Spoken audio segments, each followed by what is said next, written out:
Hello friends and welcome back to my channel. In today's video, we'll be looking at a few tips which will help you make the right choice when buying your first piano. We will not be really doing any product review or discussing any specific product models. Rather, we'll be discussing the key features that you will have to decide when you're buying a digital piano, right, to get started. We will not be discussing about the grand piano or the upright piano. If you have the money and if your home has the space to accommodate one, and if your room is isolated enough that you won't be disturbing your family members and your neighbors, please go ahead and get one. I would say that the grand piano or the upright piano is the best instrument where you can learn the instrument. There's nothing like the original. If you like my content, please do like this video and subscribe and share it with your friends. You can also follow me on Facebook and Instagram, and you can reach out to me on the email given here if you have any questions or if you just like to discuss with me. Few of the key features that I think your initial piano must or could have are the following 5 features. The very first one is, of course, the number of keys that your digital piano has. A standard digital piano would have 88 keys, which includes your white and the black keys. If you're buying your initial piano, make sure that it has 88 keys. Few digital pianos also come with fewer keys, like 61 keys or 5 octaves as they call it. In case you're borrowing a piano from your friend which has 61 keys, or if you are getting a good deal at a garage sale, you can go ahead and buy a keyboard with 61 keys. That's good enough to take you for a year or so, or a little more, depending on your piano learning goals. So go ahead and buy it. But if you're buying a new one, make sure that you're getting a piano with at least 88 keys. Of course, not at least. That's the standard number of keys in a piano. Any piano with fewer than 61 keys are purely meant for children or kids to explore music at runtime. You really can't learn piano on them, so avoid anything fewer than 61 keys. The second important feature in your piano is the touch sensitivity. So what do I mean by touch sensitivity? In my previous video, you would have seen the working of a grand piano, and you would have learned by now that piano is a stringed instrument, and pressing the keys actually strike one of the strings within the piano soundboard. Obviously, the harder you strike the string, the louder is the sound, and if you strike it softly, the sound is going to be soft. This feature is very, very important to be able to reproduce the dynamics that are there in different pieces. Like, for example, imagine the Furellis or any other classical piece that you would be wishing to play. There are so many dynamics where it goes from soft to loud and medium loud and things like that. You would be able to reproduce only if your digital piano supports touch sensitivity. So this is a very, very important feature. If you're buying a digital piano, look for a digital piano that is touch sensitive and gives you this feature. An example of touch sensitivity can be seen in this video.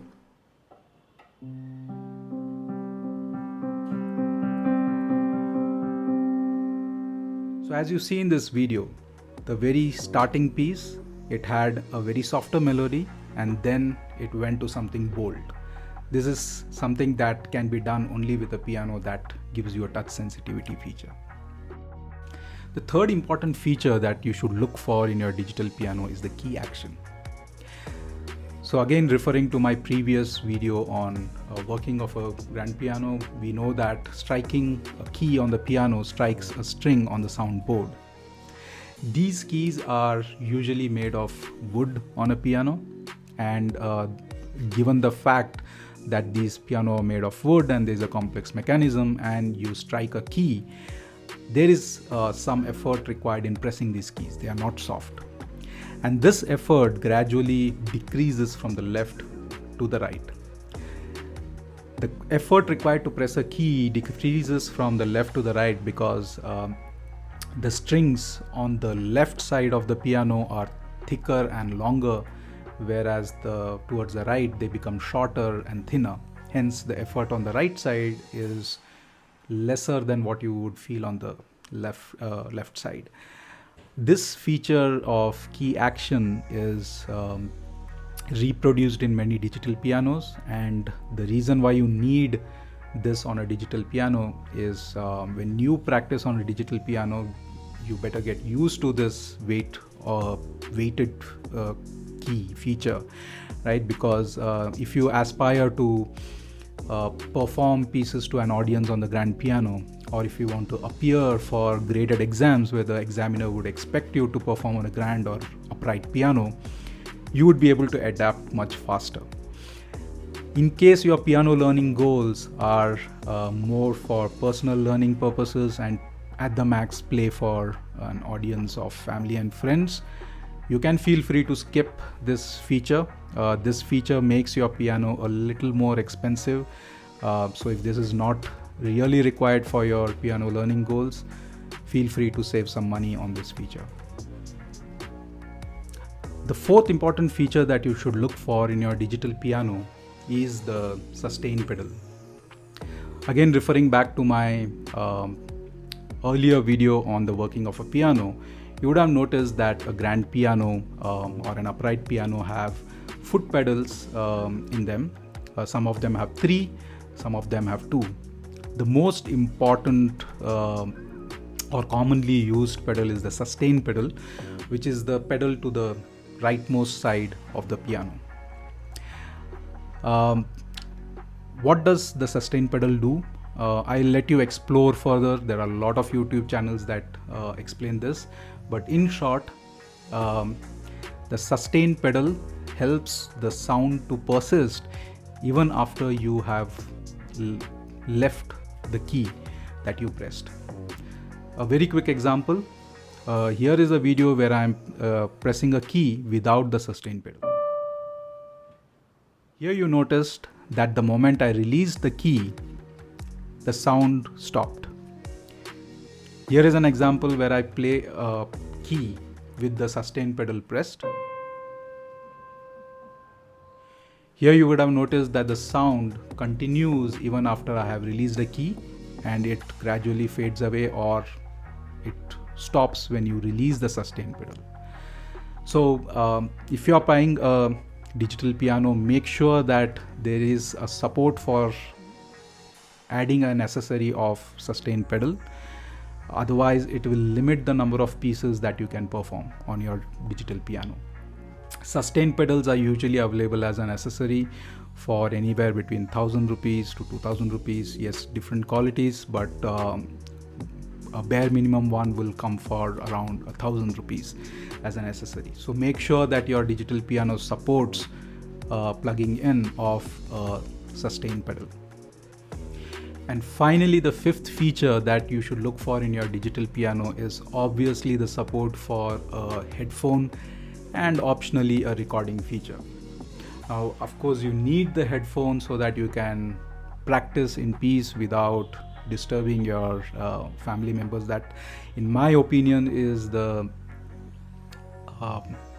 strongest point of a digital piano compared to a grand piano. So for all practical purposes, when you want to practice at night, you would need this support of a headphone.